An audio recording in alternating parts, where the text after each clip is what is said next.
Je vais annuler mon billet d'avion pour aller au Mali parce que la situation est compliquée. Je vais repousser mon billet d'avion parce que la situation est compliquée au Mali. Cette année, je n'irai pas au Mali parce que la situation est compliquée. Ça, c'est les messages que je reçois depuis maintenant 3 semaines de certains membres de la diaspora. Ne réfléchissez pas comme ça. Le mois de novembre, décembre, janvier est une très belle période au Mali, notamment à Bamako. Parce qu'en général, il y a beaucoup de touristes. Et pendant que les touristes sont là, ils consomment sur place. Donc ça veut dire que l'économie du pays prend un coup positif. Ça veut dire que tous les commerces profitent également de l'arrivée de tous ces touristes. Parce que les touristes en général consomment. Les seuls touristes que le Mali a actuellement, c'est la diaspora.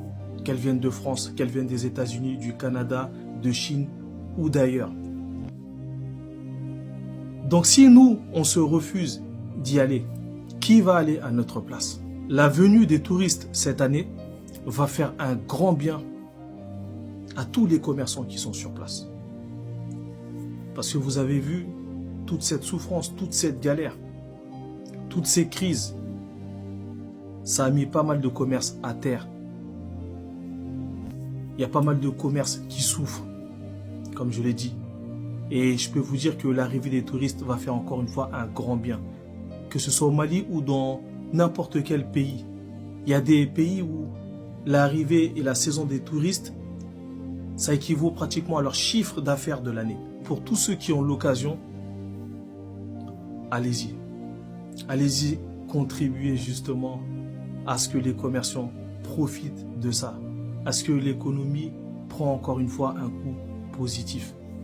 C'est ça notre contribution. Le gouvernement français avait conseillé à tous ses ressortissants de rentrer en France parce que la situation était critique. Mais tous ceux qui étaient sur place ont refusé de bouger parce qu'ils ont dit qu'ils ne sentaient pas le danger et qu'ils se sentaient bien au Mali. D'accord? Personne n'a bougé. Mais nous, on a peur de prendre notre billet et d'aller au Mali. On doit avoir honte quelque part. Le Mali a plus que besoin de nous. Tout ce qui s'est passé ces derniers temps, ce tapage médiatique, c'était pour rentrer dans nos têtes. Et pour qu'on arrive à ce jour, on se dise, bon, je pense que ces vacances, je n'irai pas au Mali. Les gens veulent faire les choses à notre place. Non, c'est nous qui devons aller faire les choses. Actuellement, les gens arrivent à mieux se ravitailler en carburant. La situation commence à se stabiliser. D'accord? Il n'y a pas de panique. Il y a des gens qui, jusqu'à aujourd'hui même, sont au Mali, continuent à aller au Mali. J'ai des retours de personnes qui sont là-bas et qui me disent que finalement, il n'y a rien. On se sent bien. Et que tout ce qui se dit à l'extérieur est différent de ce qu'on vit au Mali même.